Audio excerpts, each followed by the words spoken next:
बोलिए नारायण भगवान की जय। बोलिए मेरे बांके बिहारी लाल की जय।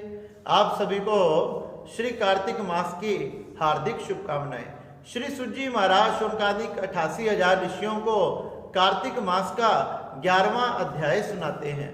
श्री सुजी महाराज कहने लगे कि हे शौनक ऋषियों, एक समय दैत्य राज जलंधर अपनी पत्नी के साथ सभा में अपने दास दासियों तथा अपने सैनिकों के साथ सम्मानित होकर राजगद्दी पर बैठा था। जब राजगद्दी पर बैठा था तो उनके सभी दैत्य, सभी दास दासी, सभी सेव सेविकाएं उनके आगे नृत्य गीत आदि कर रहे थे और वो बड़ा आनंद उत्सव बना रहे थे। आनंद उत्सव बनाते समय उसी समय उनके बीच में दैत्य गुरु श्री शुक्राचार्य जी प्रकट हो गए। जैसे ही श्री शुक्राचार्य जी उनके सामने पधारे, इतने में ही सभी सैनिक, सभी दैत्य, जलंधर आदि उनकी पत्नी सभी खड़े होकर श्री शुक्राचार्य जी को चरण स्पर्श प्रणाम आदि कर कर उनका सम्मान करने लगे। उनके चरणों को धुलवाया, सुंदर आसन दिया, सुंदर आसन पर बिठाकर उनका सम्मान किया। इतने में ही जलंधर ने श्री शुक्राचार्य जी से प्रश्न किया कि हे गुरुदेव, आप मुझे ये बताने की कृपा करें कि राहु का सिर किसने काटा था। श्री शुक्राचार्य जी कहने लगे कि एक समय की बात है, देवी देवताओं ने तथा दैत्यों ने मिलकर समुद्र मंथन किया। जब समुद्र मंथन किया तो इसमें से बहुत से रत्न प्रकट हुए। वो सारे के सारे रत्न देवी देवताओं ने ले लिए। और तो और समुद्र मंथन करने के बाद इसमें से सुंदर अमृत प्रकट हुआ और जैसी अमृत प्रकट हुआ, भगवान नारायण ने मोहिनी रूप को बनाकर दैत्यों के साथ छल कर कर सारा अमृत देवताओं को पिलाने लगे। जब राहु को इस बात का पता लगा तो वो सूर्य तथा चंद्रमा के बीच में बैठ गए। जैसे ही उसको अमृत पिलाया गया, सूर्य चंद्रमा ने इशारा कर दिया और भगवान नारायण ने इशारा पाते ही उसका सिर अपने सुदर्शन चक्र से काट दिया। जैसे ही जलंधर ने सुना कि भगवान नारायण ने राहु का सिर काट दिया, उसके नेत्र लाल हो गए, उसके अंग अंग फड़कने लगे, उसे बड़ा क्रोध आया। उसी समय उसने अपने दुश्मन नाम के दूत को प्रकट किया, जो जलंधर का बड़ा विशेष दूत था, आज्ञाकारी दूत था।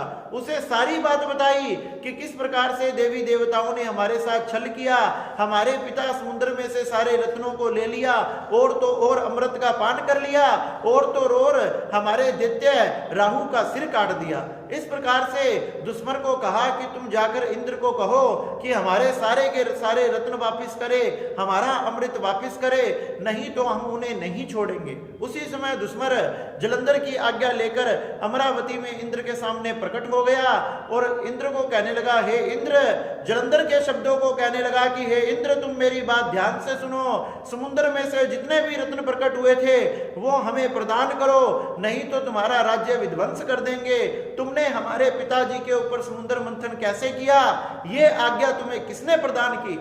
जब इंद्र ने कहा कि ये सब तो हमने मिलकर किया है, क्योंकि समुद्र ने हमारे साथ धोखा किया।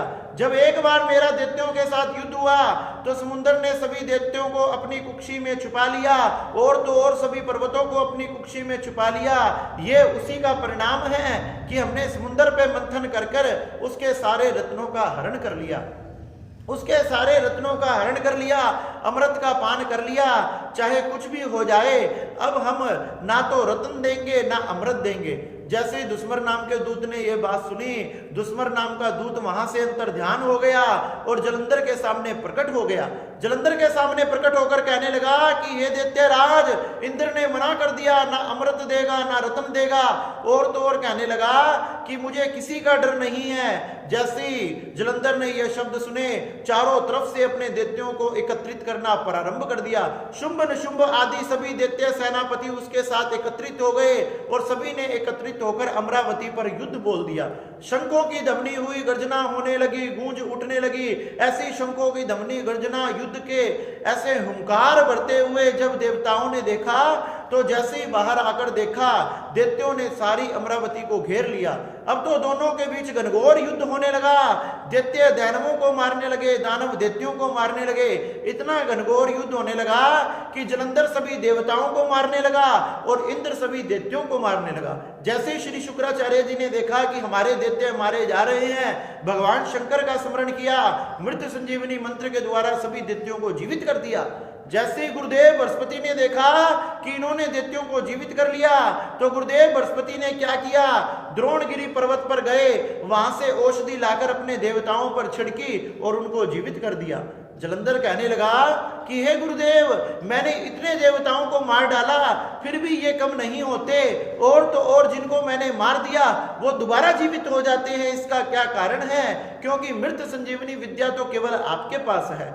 शुक्राचार्य जी कहने लगे, मृत संजीवनी विद्या तो केवल मेरे पास है, लेकिन जो द्रोणगिरी पर्वत है उस पर ऐसी औषधि है जो मरे हुए व्यक्ति को जीवित कर देती है।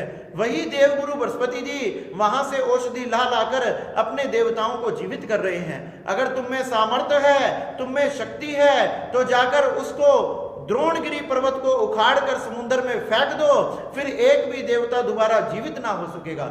जलंधर को बड़ा क्रोध आ गया, अपनी दोनों बाहों को उठाया और युद्ध के बीच में से जाकर द्रोणगिरी पर्वत को उठाने लगा। देखते ही देखते भगवान शंकर का तेज उसमें विद्यमान था, उसके लिए ये कोई बड़ी बात नहीं थी। उसने देखते ही देखते कुछ पल में ही द्रोणगिरी पर्वत को उखाड़ लिया और उखाड़ कर समुद्र में फेंक दिया। समुद्र में फेंकते ही फिर से युद्ध भूमि में आकर देवताओं के साथ युद्ध करने लगा। अब तो जैसे ही देवगुरु बृहस्पति जी द्रोणगिरी पर्वत पर औषधि लेने गए, तो वहां कोई पर्वत नहीं मिला, वहां सूना मैदान मिला। जैसे ही सूना मैदान मिला, दौड़े दौड़े इंद्र के पास आए, कहने लगे युद्ध बंद करो, युद्ध बंद करो, युद्ध बंद करो। पूछा क्यों? क्या द्रोणगिरी पर्वत वहां नहीं है? अब देवता दोबारा कैसे जीवित होंगे?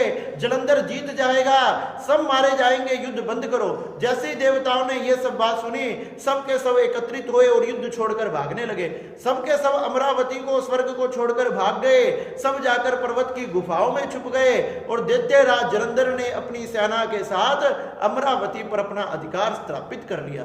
इस प्रकार से श्री सूत जी महाराज ने शौनक ऋषियों को कथा सुनाई कि किस प्रकार से जलंधर ने राहु का बदला लेने के लिए सभी देवी देवताओं को पराजित किया और देवी देवताओं को पराजित कर कर अमरावती पर अपना अधिकार स्थापित कर लिया। इस प्रकार से श्री शौनक ऋषियों को श्री सूत जी महाराज ने बड़ी ही सुंदर कथा सुनाई। बोलिए नारायण भगवान की जय। बोले मेरे बांके बिहारी लाल की।